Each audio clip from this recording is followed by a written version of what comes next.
Okay, video 9, and we are racing towards the end of this course. And I will, of course, continue some of these implications in the next course, where we're talking about the systemic dynamic business model. And perhaps it even spreads into 2 courses regarding the business model, because I kind of have a lot of ideas going on there where we are applying the expanded alternate reality perception to our current understanding of the business model, which of course I will then suggest that people look up on the internet. You can do YouTube, look up any business model, project management, startup of your own small business or what have you. It's all out there for free, so I don't need to go into these details. I'm just taking as a kind of for granted that people who want to start up their own business, they kind of take the time to research, okay, what is the current business model ideas, and how do they suggest we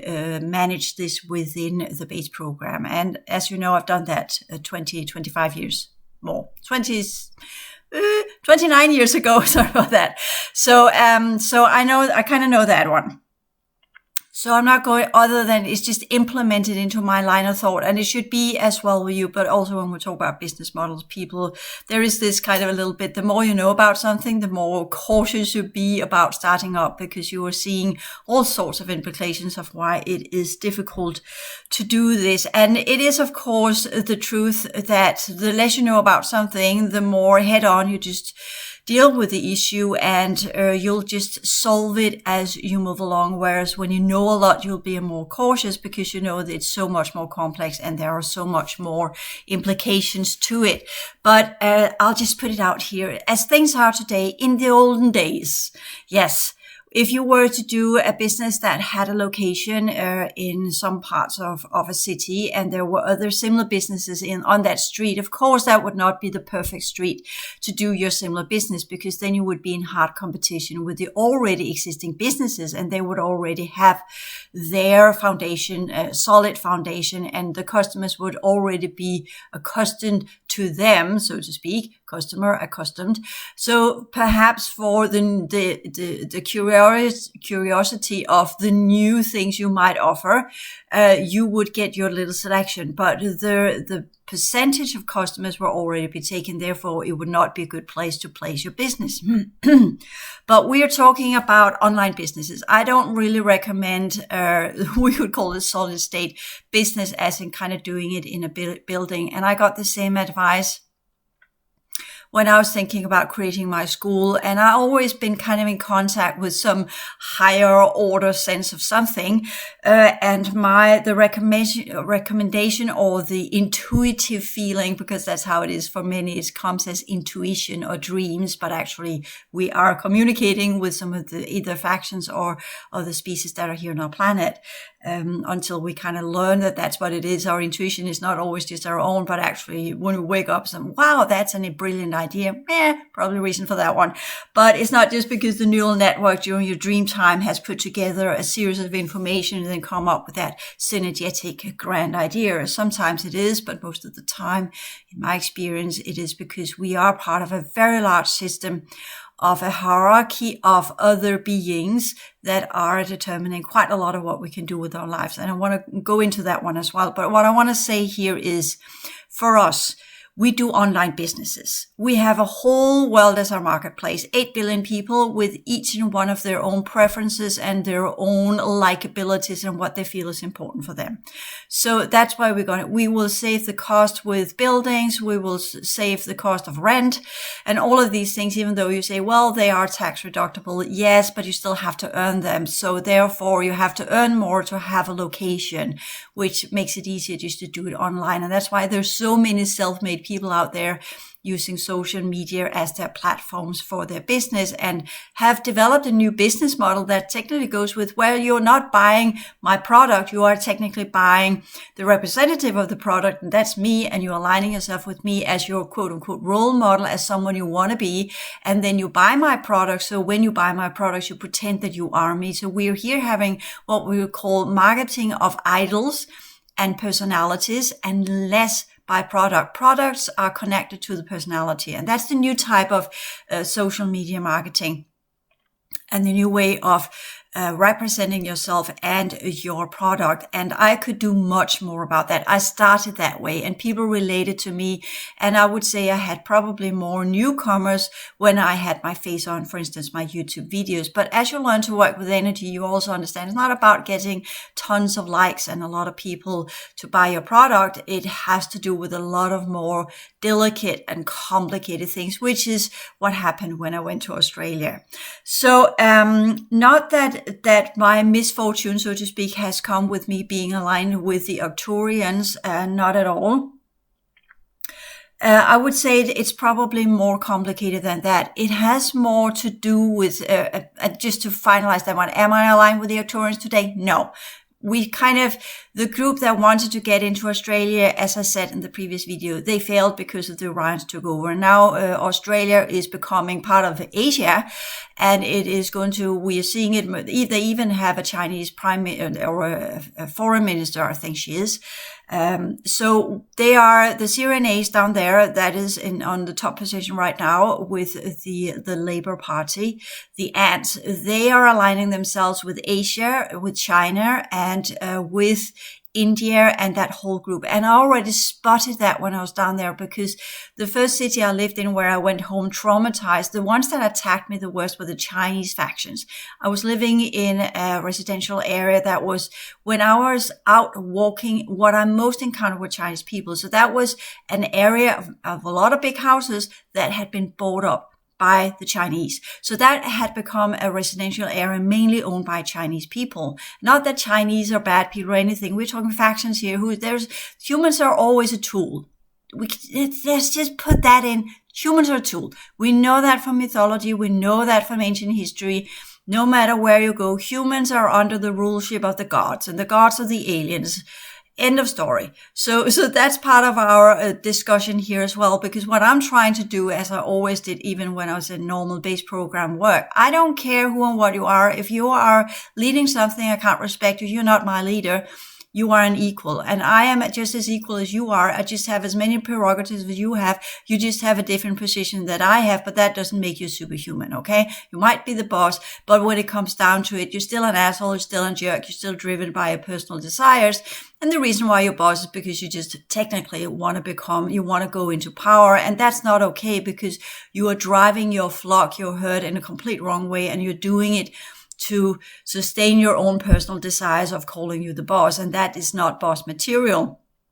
So in my encounter with my bosses, I've been hardcore. Seriously, they have not had an easy time with me. And when some of you know this from earlier material, when I did these, when I got a new job, you always had this personality survey, investigation, questionnaire or whatever, where they would profile you. And I always came up with, if you want to hire this girl, you have to have some pair of balls, because she's going to make it difficult for you. She does not have that gene that puts her into yes sir, yes ma'am mentality. I don't have this respect for authorities. I look at people, and the same when I do aliens. I don't care if you're Draco or you're Dark One or whatever you are. If you're a shitty person, I don't care what you are. We'll deal with that one on the level where it belongs. And that's my problem when we talk about this reality. I don't see them as gods, and they know I don't need to see them as gods, because we stem from the same lineage. So I'll look right through them and say, similar as if we do a humanology, one of the wise old men kind of meet up with one of the youngsters, and he's been, or she has been, the wise woman of the city for a very long time. And then that youngster booster, Hancock male, you know what I'm talking about, comes up all cocky and, I'm the leader of the town. And then the wise woman say, I know you when you were a toddler and you were in your diapers and you were pooping all over the place. You are no more than the rest of us. So don't inflate yourself to think you are something you're not, because it's just it is inflation, it's ego inflation. Anyway, so it's all over the board on this side and the other side. So that's my problem. It's not that I am from time to time working with this or that. Yes, it gives implication as you kind of if you want to do an analogy, you kind of can understand 1 minute you're working with one company and the next moment you ditch that and you work with another. And then there's a whole, what we call competition issue between when we have a marketplace where you can kind of say, yeah, there are the business secrets, etc., etc. When you shift side and you're under some kind of legislation where you have a clausel where you're supposed to, you're not supposed to say this, you're not supposed to say that, you're not supposed to reveal company secrets, etc., etc. It's the same idea. So that's the problem. The problem is I don't align with anyone. And that's some of the things the aliens that are here, the different colonizers as well as the incomers have had huge problem with, because they have been accustomed to for at least 10,000 years that humans have seen themselves as the underdog of the gods. And suddenly I pop up, as I had with my bosses, popping up saying, yeah, I don't take that for granted. You have to prove to me that you're God. And by the way, I can see you're not, because you have no traits of being a God. You're just from that system. You're that classification. You're made of this. You're doing that. That's your history. That is what you used to be. And look at what you are now. And literally look at them and say, you want to prove yourself to be more advanced than me? Absolutely not. You're semi-android. What the fuck? I'm still in human form. Don't you think that it gives a little bit more credit to me than you that are kind of become half machine? That's the easy solution. And it shows you're not using the right way of using energy and consciousness, and therefore technically I can't respect you. That's their problem. That's why it's so hard for me to do this. And you will, if you decide you want to continue with under the umbrella of the progression work, you will discover your own difficulties. Not as in beginning, people discover that because the aliens thought you were in my jurisdiction and aligned with me, and that has been sorted. Nobody's aligned with me. That's hence the self-study. So people that choose to do this on their own are not under what we would call my jurisdiction. They are just aligning with the ideas as they can with any other thing that's out there on YouTube, any other faction. But it's still difficult for these groups to understand that I'm allowing people to get this knowledge without actually enrolling them to be part of my jurisdiction. Another conundrum they simply cannot understand. They don't understand the concepts of freedom and own will, free will, sovereignty, empowerment, and the idea that we can all rise up to the same power position. It scares the shit out of them, to be honest. So that's the problem. It's not about us gathering in numbers and we are not supposed to team up in groups. It was, the problem with that one was mainly that the parasites, the energetic parasites, came in the way and began a power struggle. That's the problem with humans. They are under the control of their energetic parasites, and the aliens know that. That's why they don't want to work with humans. They don't want to touch us. They don't want to be in contact with us as if we are carrying a severe type of contamination. And we are for them.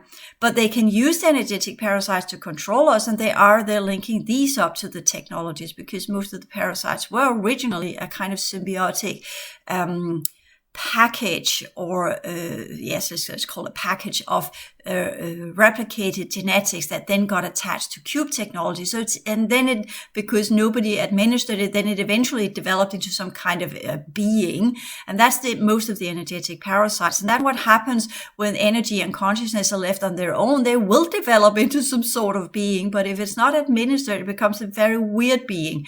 And that's the problem on our planet. We have a lot of weird creatures here, mainly on the microbial level, which are connected to the fourth dimension. Most of the microbes on our planet are connected to the fourth dimension.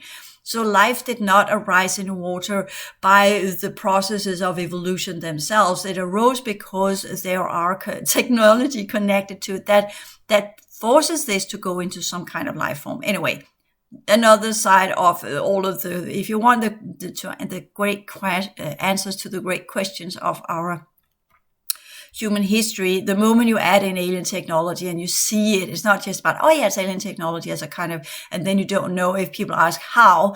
And if you ask me, how is this, I would go into, okay, you have the holographic radiation field that kind of goes into a lattice network, or a network or lattice pattern. And there you will then add in the different vibrational features, which will then create a kind of spiral. That spiral will then begin to activate the different compositions of the holographic units, putting them in motion. So we kind of have, which we understand from our type of electromagnetic forces, you will have two types of forces that are working together. As they're working together, they're creating momentum. And as they create that momentum of radiation and vibration, which will then give a sort of pull out evolutionary trend that then at the same time begins to circle quicker and quicker, there will be this attribution, or there will be this kind of attachment or pull in of similar types of energies. And then that will begin to gather together, sometimes in a spiral, sometimes in a sphere, most of the time similar to the galaxies. But then it will accrete more and more and more, as science also have come up with, because these are the dynamics, both within the frequency patterns, but also within the holographic units. The difference is in the frequency patterns, it will become crystalline structures. Eventually, that spiral, and accretion of energy will then begin to divide itself into specific types of patterns, where it in the frequency spectrum will go into what we call atom molecular state, where it will be crystalline molecules. They're built up in a similar repetitive pattern. Whereas in the holographic units and the original density energies, these different patterns will be determined by the consciousness units, because the frequency pattern inside our reality does not have consciousness connected to it. That is stored away beyond the astral and frequency and quantum barrier. The quantum barrier is there to prevent the density energies and consciousness units to be seeded into our reality. So that's part of it. We now know that the astral barrier and the frequency fence are down. The frequency fence has been replicated and restored with the event program. So technically we have a sort of frequency barrier that is controlling humanity. We have a lot of new cube technology that's coming for the same purpose, controlling our dreams, our subconscious state, yada, yada, what have you. But still they're harnessing energies from these different energetic parasites. But going back, so I just don't want to go further in that one, because the whole sciences of creation are connected to the concepts of consciousness or machines. So it either go one of these two ways, and the details of the machinery and how that one works, can't be bothered. It's more fun to talk about consciousness units, but then it happens on what we kind of call as a replication or representation of the consciousness structure. So it all comes down to the consciousness structure, what type of life form that will come out of the different dynamics of creation, so to speak, that goes with the reality field itself. But what is determined by it is the consciousness structure. So that will determine whether or not it's going to be a reptoid, or it's going to be a mammal, or it's going to be this or that or whatever. So that's what has happened inside our reality. We've had a lot of the fourth dimensional. Most of them are represented inside our reality as bugs, because that's what they are. They are insectoid avians. So that's why we got these life forms. And that's one of the reasons why when I keep saying, well, it's not just going to be the environmental issues and the climate changes or crisis that is going to get rid of most of the insectoid races and most of the avian races. It is so because they are leaving in their fourth dimensional counterpart. They are pulling out. This is no longer their planets taken over by the Greys and the humanoids. They don't want to become part of these hive mind communities. It's only because humans are too stupid to understand that the Greys are not our friends. They keep seeing them as, oh yeah, I had this little cute Grey thingy and all the hybrid kids and what have you. And they're Grey maintainers, and it's all been put up to be a very nice story, and they are kid-like. And there are Greys that are very infantile because they are to maintain and take care of the kids, and they are playful. But that does not mean that they're benevolent. It just means they're engineered for the purpose of the human kids. So again, when we talk about these things, we need to put things into the correct context. And that's some of the things of both the chaos pilot, but also when we're trying to do the business model, is that we think that, oh yeah, I'm going to awaken, and then everything's going to be good and fine, because then I'm going to have my high awareness. I'm going to be a part of a benevolent galactic community of all sorts of nice beings, because that's what's been portrayed out there. There have been very few voices that have effectively talked about the other side. But it's like people don't hear this. It's like when you're saying, well, if you go to that part of the city, you will get that type of beings or whatever. And people just kind of, yeah, just avoid that and go to the other side of the town where there are good beings there. But the question is, are these good beings actually good beings, or have they just really scanned humans and figure out, yeah, that's the way we are supposed to be around it. That will keep them going. They might not worship us anymore, but they will still see us as their parents or as the ones that are administering the project. So they are changing their MO. They know humans don't worship gods anymore, and they can't come in their feathered dresses as they did with the Mayans or whatever. So they have to come in as what they are, but then they take on another cloaking. They do another program that is suitable for what our infantile needs are. And they do that. They are so skewed in the understanding of how to manipulate races and get what they want. And we are the suckers, seriously. So this is again, whenever I say, yeah, these little infantile grays, and go and say, yeah, they're just the forefront. They are just a tool to get in contact with us. And people don't understand these races are part of a hierarchy. So that means, yeah, I might see the insectoid. Yeah, who's on top of that one? Who's controlling that underdog? Because insectoids, grays, little avians, what have you, they are tools. They are slaves. Simple as that. They are underdogs. And that's some of the things the other issue I came across, and we will come across as we activate and we discover that, yeah, the hardship is not just in the base program. It continues into the fourth and the fifth and the sixth and the seventh dimension. And being part of a galactic community, as we know from the Star Trek and Star Wars, not better. There's a reason why we are so idiotically fighting each other, because what we have got traits of are the genetics of the races on the other side that are still fighting. We are the representative of their genetics, so we act in the ways that they act, and we have been part of that stupidity ourselves.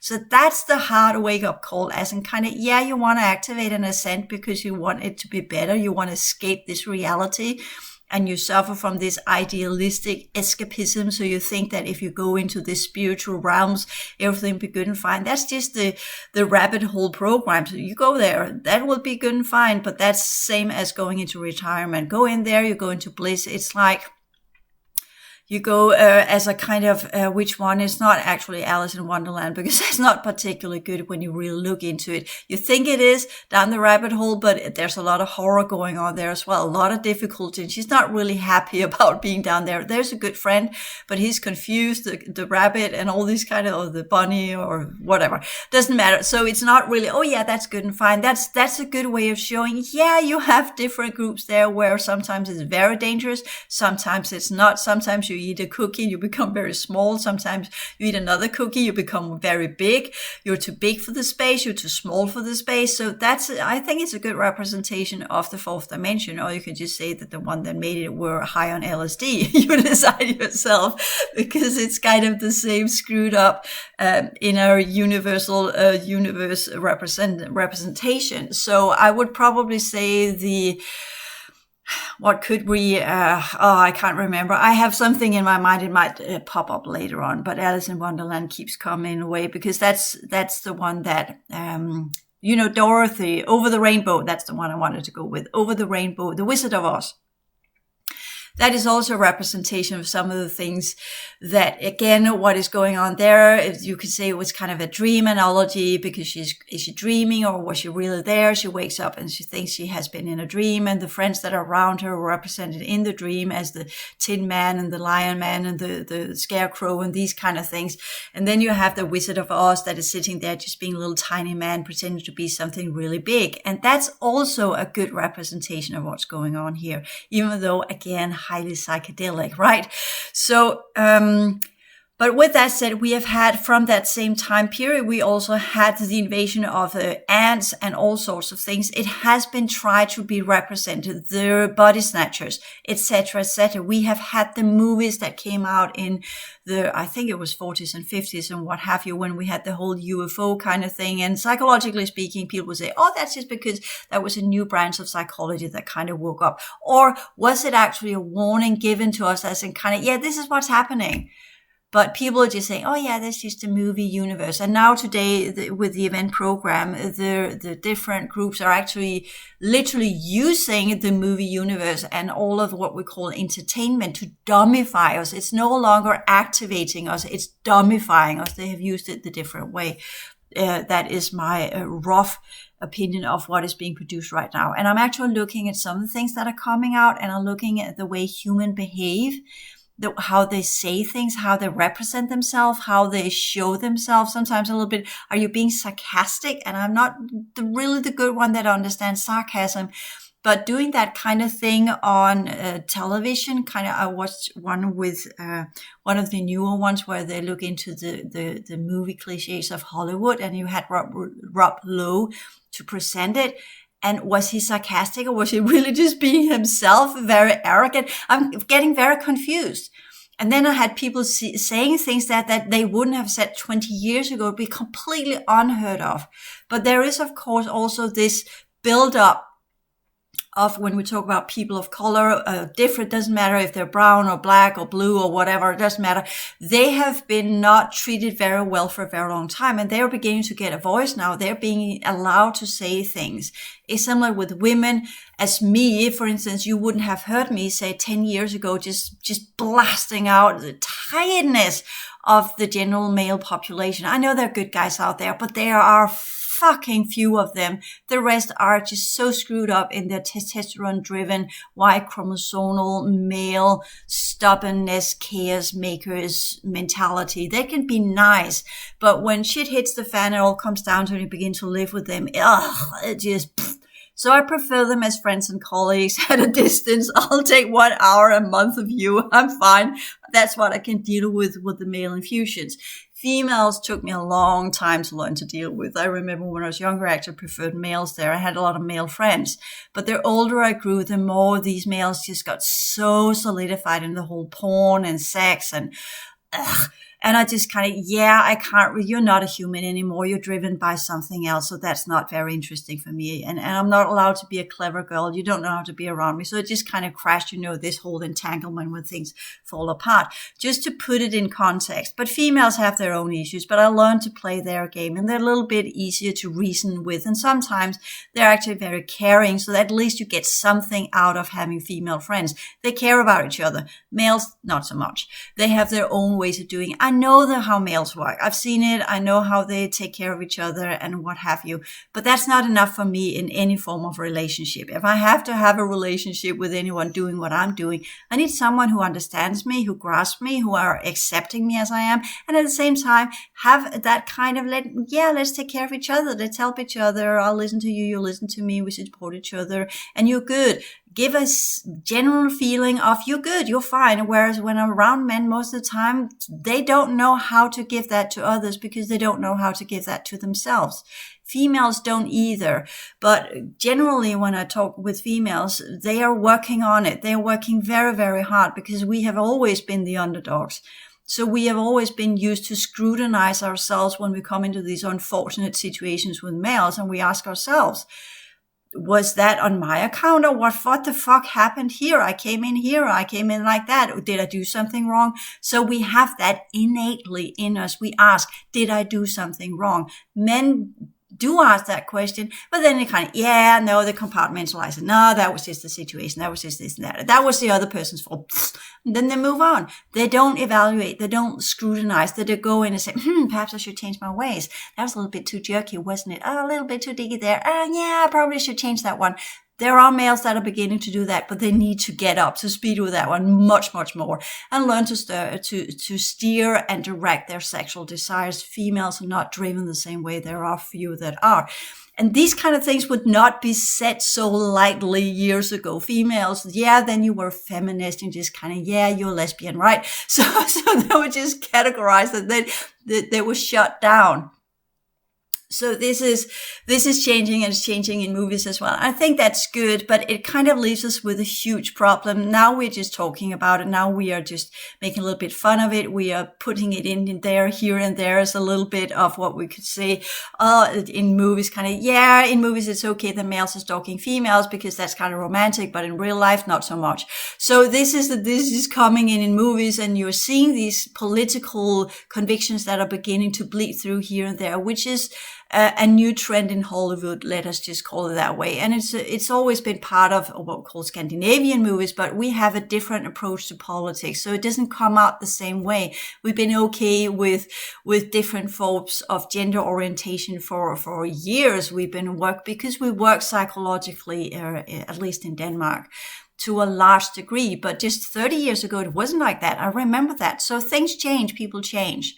And that's good. And that's part of our human evolution. But we need to take it further than that. We need to evolve much more.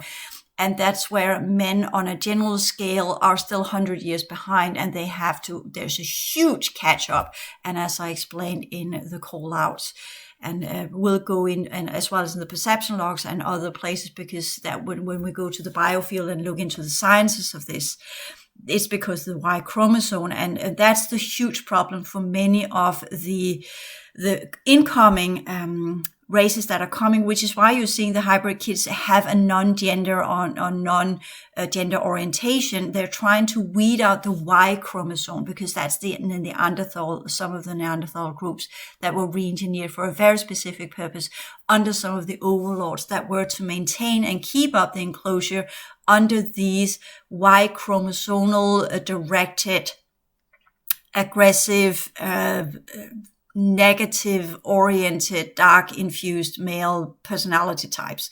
And they have unfortunately grown a little bit too much inside of reality, which we can see in the way our entire world have been driven. Again, all depending on where we are and how strong the X chromosome have been in these males. But there is a genetic chromosomal reason for the male behavior, which needs to be weeded out and changed. But at the same time, we also know we have the secret military projects, the Altarians, and all the ones under the eagle, whether it's a black eagle or a normal eagle or whatever type of eagle it is, doesn't matter.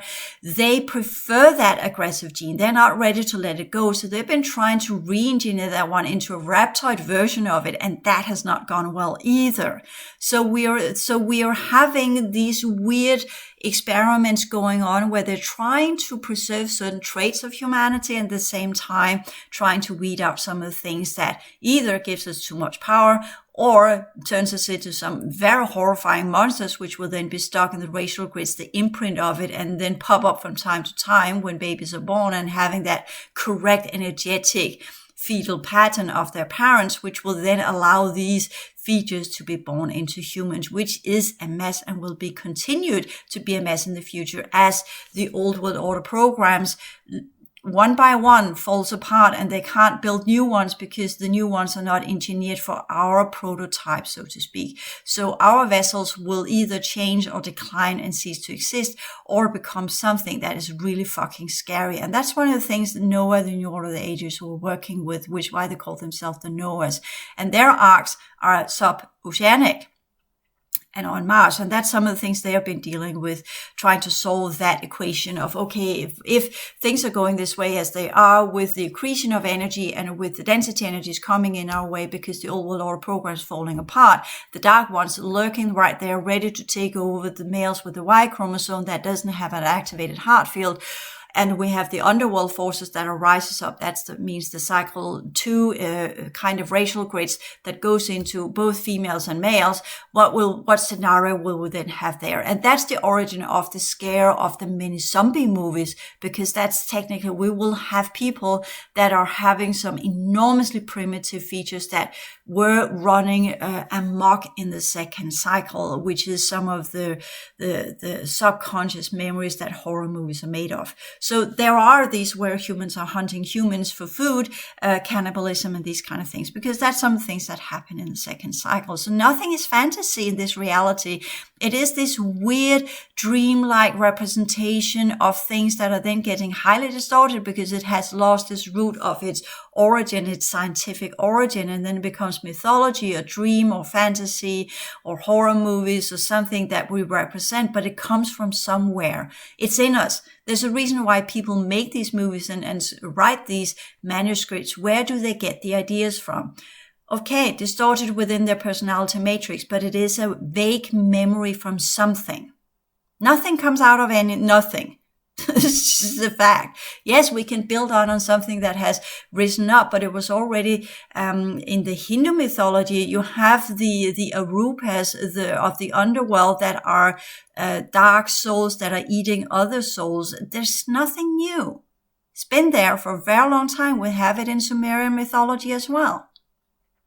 So just to put things in context, so we kind of understand that each culture has its own memory of what has happened in this reality field. And that's one of the reasons why we ended up in the enclosure. But again, it has been turned into a prison instead of being a place where we could heal and restore. And that's the point to take away here, that in the length of our history, so many mistakes have been made. So when we do the activation process, and when we begin to awaken and understand who and what we are, there is so many steps to take, and most people are already bailing out before they even begin. Similarly, as if I were to teach people before they were to become parents what they would encounter, and most will just say, yeah, I'll know better. I'll know how to do this. I'll be a good parent. I'll know that, because they in their stomach feel, I know what this is about. I'll know how to deal with that. Similar with the travel, go to India and live there for a month and you haven't been there before. You will do your research, but you will have no clue of how it is to be in the monsoon rain. Yeah, you can read about it, but you don't know how it feels. Or when it's 45 degrees, or you don't have any water, or you are in one of the really poor communities, or what you will experience. You can research it as much as you like. As long as you're sitting in your chair in your Western country and you have everything at your hand right away, you won't understand the implications of what you're researching. And that's the huge difference between studying and applying it and learning it the hard way by being in it. And that's the same with when we talk about being parent or become a parent, or talk about the work with the different alien groups. I can teach you as much as I like, but you won't know what it is until they decide to show themselves to you, because this is not about you reaching out and saying, oh yeah, I want to be in contact. It's about if they look at you and say, yeah, he or she has the potentials for being a good underdog or whatever. And many of you are already in programs, but they don't see you as someone they want to activate or be in contact with anything. They're just ground harvesting you. That's all they want you to be.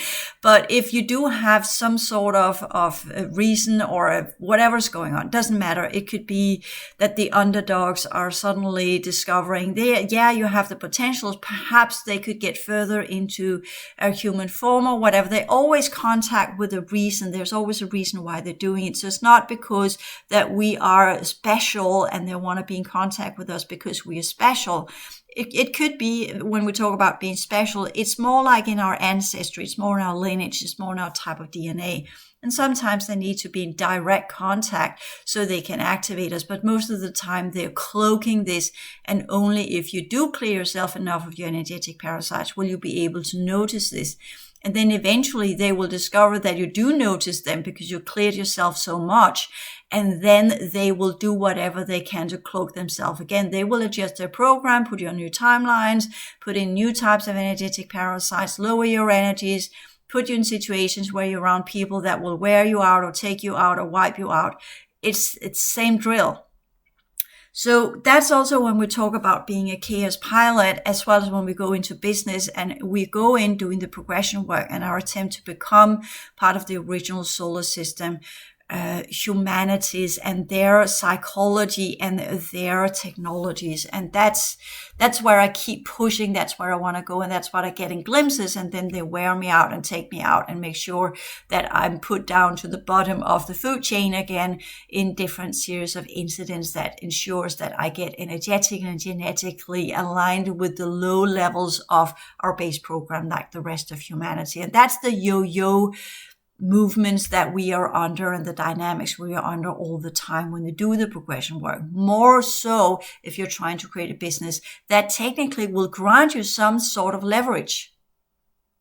When we do begin to create these projects, business products or process products, as I call them, that are to, as we talked about, generate a better world. And the better world would be to really get us out of the enclosure. And then we'll fucking hell learn to have to deal with the density one energies and clear out what we didn't clear up in the beginning. And at least if we don't manage that, then at least we would have been in an environment of the original energies. It might be a complete horror show, but that would then grant us either the abilities to really work with density energies, which will assist us when we leave this system physically, or it will just wear completely out and will be turned into dust and nothingness, which is just as equally fine.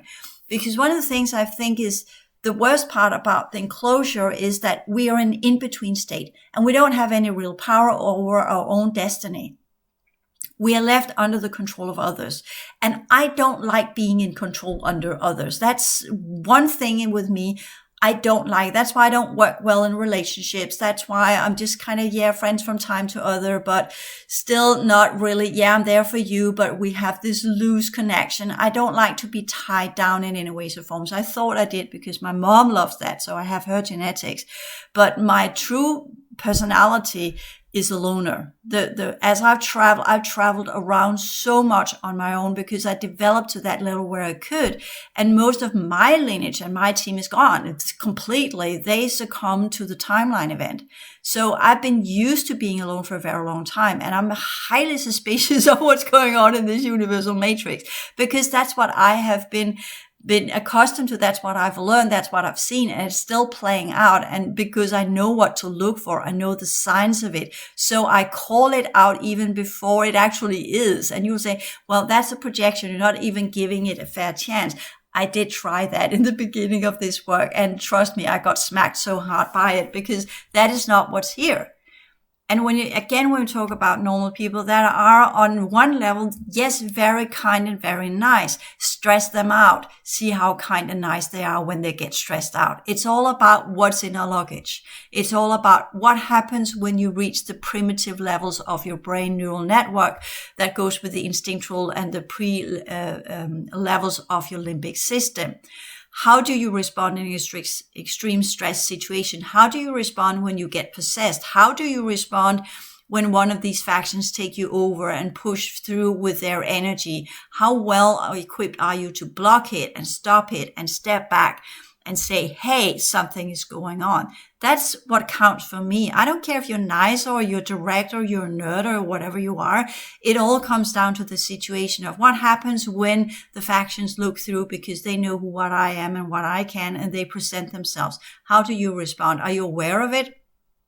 Well, then you're just some kind of subconscious overtaking that moment, as I talked about the girl that suddenly shifted into something else. I've seen it so much. These people don't know what happened. At least they're not communicating with the entity itself, and that's kind of okay. And then humans just shift back into being a nice, kind human. That's easy. That's the easy one because then, that person didn't know what he or she was doing. So you just deal with that human. Then you make sure that the entity that's possessing them or in them is just kept dormant. You know how to play that game, kind of, okay, I know you're there, but I'm not provoking you. I'm here. I know you're there. I'm not provoking you. But still, the problem is with these people that have the tendency to be possessed, they will be possessed by other entities that then from time to time think it's their prerogative to peep through and make life hell for those of us who are around these people. And I had one of very severe case in Australia.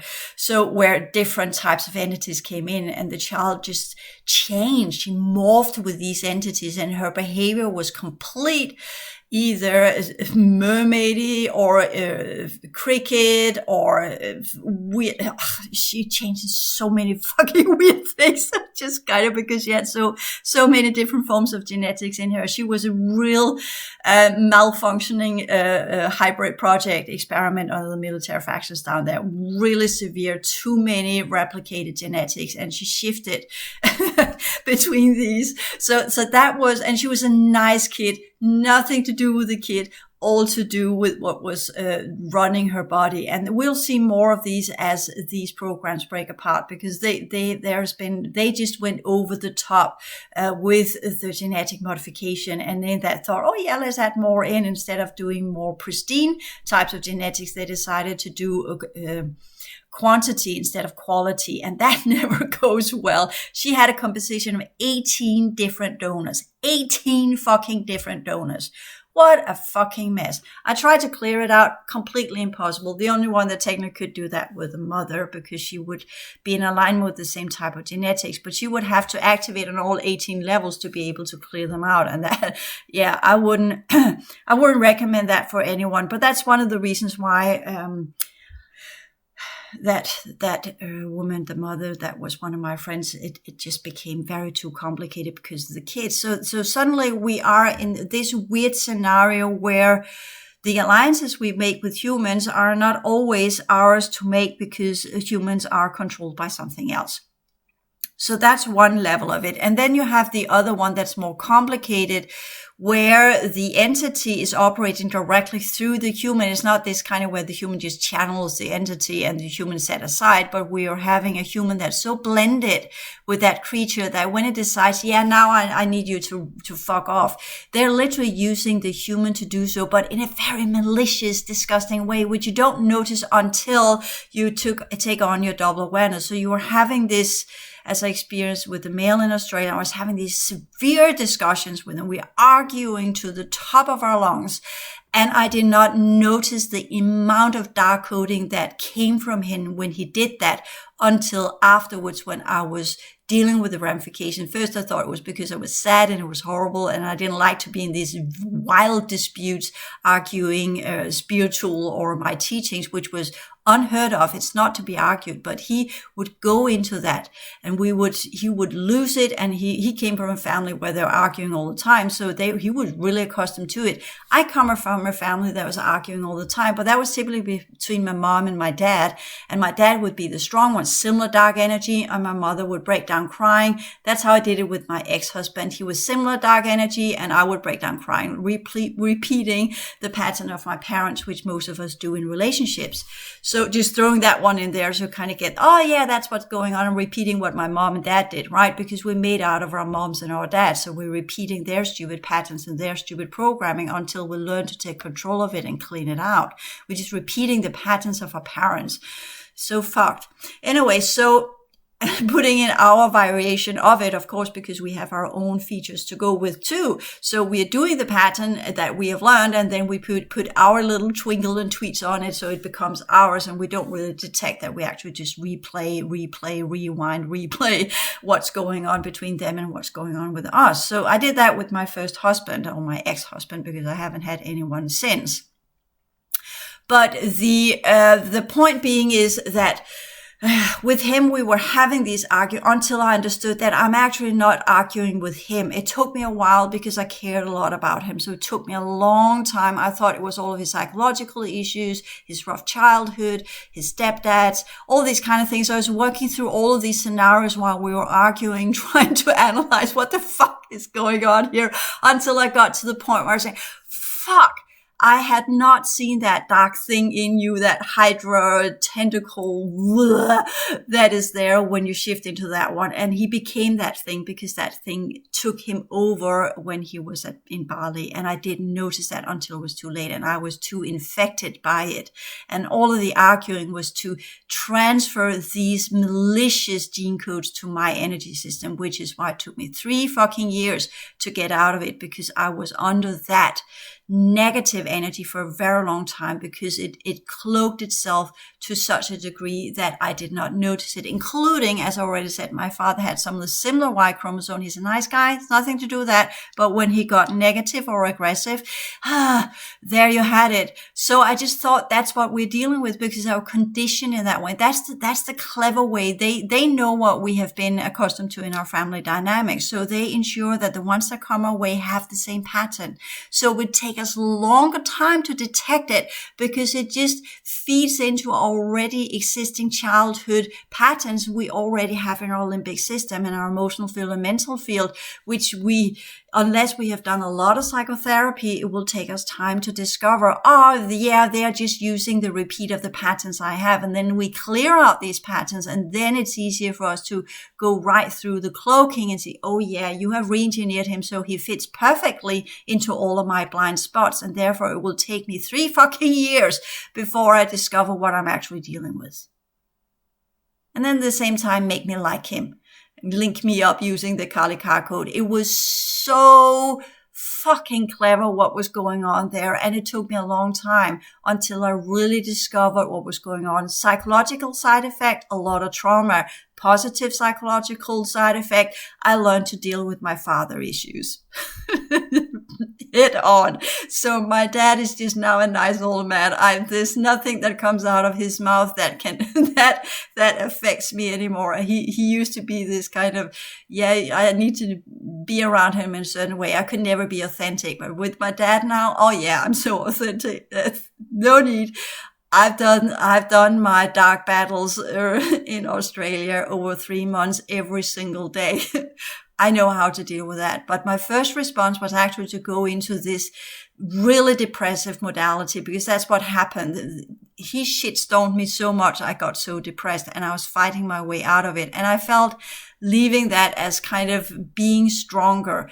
But I had changed. I had changed so much that it was only because I decided now it's time to go. If I don't go now, it goes wrong, as I did with my ex-husband. I knew, okay, now I need to go. I need to go now. Not another day, not another week. Another week will be too late. I will shift. I will lose what I have left of viable genetics, because that's just going to get worse. We have now reached that point of no return, that if I stay just one more day, I will tip over and they will have me. So I fled. And that was a good decision. It took me a long time to heal myself after that one. That was one of the decisions in my life. I kind of look back and said, yeah, there I would have liked to have closed that one down quicker, but I have evaluated on it, and that's what I do now. Now, no chance. So that's the reason why I don't give second chances anymore. I did that before that, because I thought I could change it. I thought I could teach the progression work with these creatures. Impossible. The technology that drives these humans are over and beyond and is not interested in redemption, as I had experienced with some of the dark ones. So that's the hard-learned lessons that most of us will get as chaos pilots. We know the dangers when we see them, and we respond appropriately. And not just doing our human kindness overriding system and dealing with the human that's in front of us. We need to know what's behind that human and what happens if they're put into a stressful situation. That's why most of you that talk to me in the first conversation, it's all good and fine. In the next conversation, I will push your buttons. I need to see who's in you. And how you respond to that will tell me all about that. I'll already do that in the second conversation, and I'll lose a lot of clients on that one, but I'm not working with people that hold things they cannot control. It is as simple as that. We are far beyond that second chance possibility. That was between 2016 and 2020. We are in a different environment today, where we need people that have the skills, the modalities, and the strength to withstand these implications of what it means to be a human that is activating inside this reality field and getting ready for density 1 that is full of all of these different types of dangers. We need to know people that are equipped to respond in an appropriate way, where they can self-assess, self-adjust, clear themselves out, self-contain, and know what to do exactly in that situation so that they don't bring it on, infect others, or contaminate others. Because that was the problem in the first, second, and third cycle after the timeline event. More on that one in the next video.